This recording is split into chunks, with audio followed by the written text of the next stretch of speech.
Welcome to Add to Cart, the show where we celebrate creativity in commerce. Today, I am absolutely thrilled to have my very good friend and the co-founder of oVertone, Liora Dudar, here to talk about her brand.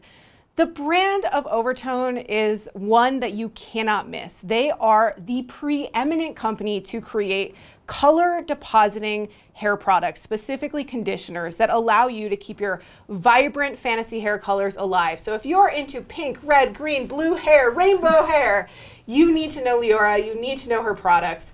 Liora, thank you so much for being here. Thank you so much for having me. I'm so excited to be here with you and to see you in a professional setting instead of just a social setting. It's awesome. Okay, so I want to make sure we're really outlining for people just how impressive this business is. And when I thought of how we were going to celebrate creativity in commerce, obviously oVertone was one of the first brands I thought of. What your brand has done so magically that I think other brands can learn from is embracing that creative spirit. So let's rewind all the way back to the early days. What were some of the first investments you made to tell that creative story? I think one of the things that we did that was really different early on was based in our core value of intersectional feminism. And one of those things was we're not going to lie about what the product can accomplish and what it can't accomplish, and honesty and clarity. We're going to be really clear about what this does and doesn't do. So we're not going to use digital editing programs to manipulate any of our results. We're just going to try and do the bare minimum of cleanup and show literally what the product can do, which is something that I carried over from my activism career and from my photography career. I wasn't somebody that was going to liquefy bodies, wasn't going to change the color of your hair, wasn't going to do any of that. So one of the first things that we did to actually demonstrate what the products could do was we bought a lot of hair extensions and colored them with the product across a variety of colored extension colors, from brown to blonde, and photographed them on a simple white background just to make sure that people could see what the product could accomplish in that 5 minutes. And that became one of our most effective and most time-consuming and cantankerous sales tools over time. But that was definitely one thing. And the other thing was I wanted the brand to be radically inclusive. And that was a really important sticking point for me. And I'm like, well, how do you accomplish that in an industry that's so heavily geared toward cisgendered women, right? Mm-hmm. Hair color is so heavily geared toward gray coverage and the long, beautiful hair and everything else, down to using really gendered language on the back of packaging.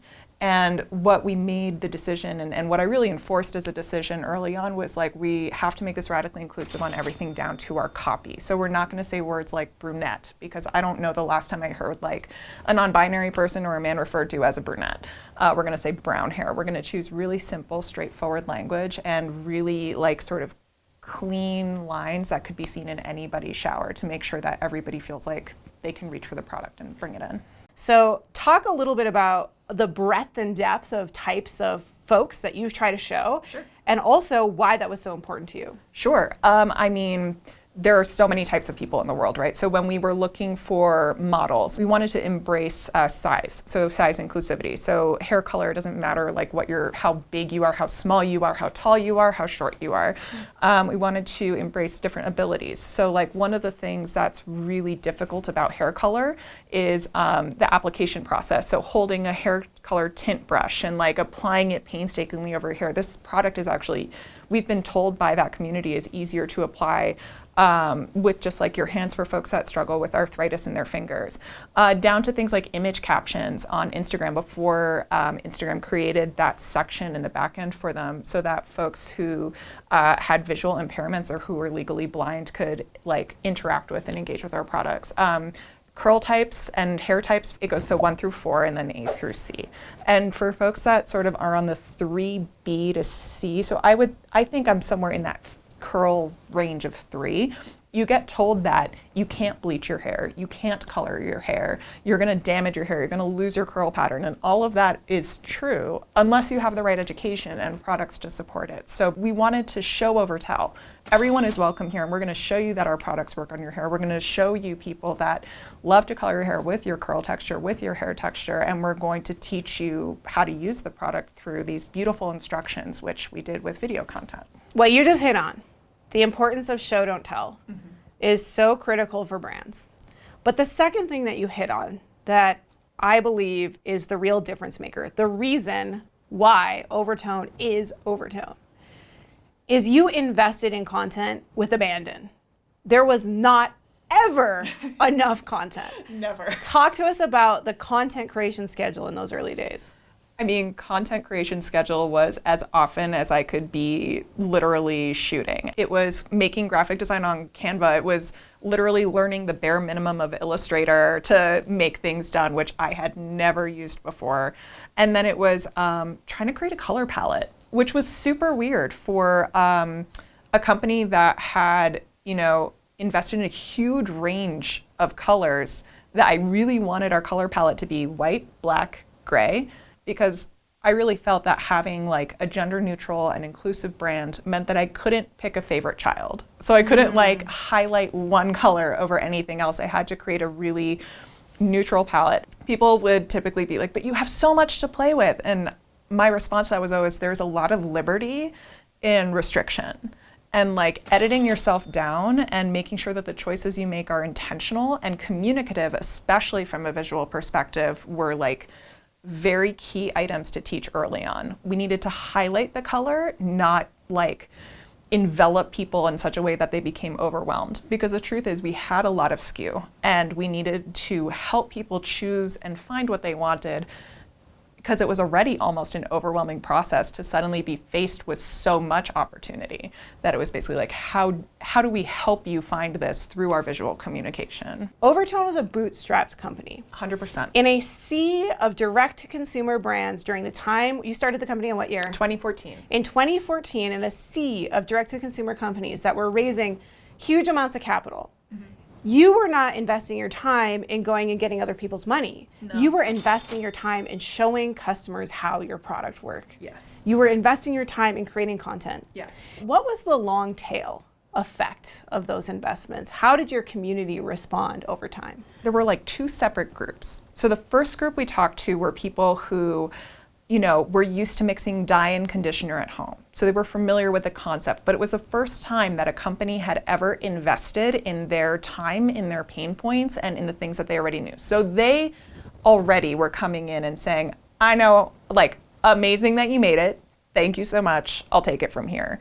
And then there were people who saw the word conditioner. And that was another really intentional creative choice, because we weren't using in our formulation anything that could open up the hair cuticle, anything, meaning the hair strand, and like, cause damage. It truly is just a colored conditioner, a color depositing conditioner. And we made sure to call it that because many people know what conditioner is and they're comfortable with it. And so for the first time, we had people that were like, oh, conditioner. I can do that. I know how to use that product. And then considering hair color for the first time. So they would basically get the product, they would open the jar, and then they would be like, how do I use it? And that's where beautiful instructions came in.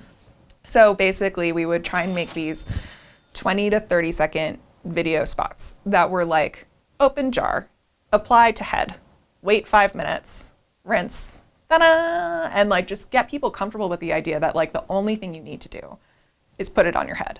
And then we'll go from there. One of the things that we mustn't gloss over is that your values came across in product, in marketing, in content, in your e-commerce experience, in your relationship with your partners and your vendors. Inclusivity became the guiding light of everything that you did. And it's one of the things I deeply, deeply admire about you, because I think that you have set a gold standard. It's not even just this ridiculous term, conscious capitalism. It's actually the gold standard of doing business in a totally new way, which, by the way, only an artist can do. Thank you so much. Yes. I'm ridiculously proud of that. It was, it's not an easy choice to consciously opt out of things that work, right? Like in the Yes, can we plus one that? Can we just, everyone stop everything, plus one.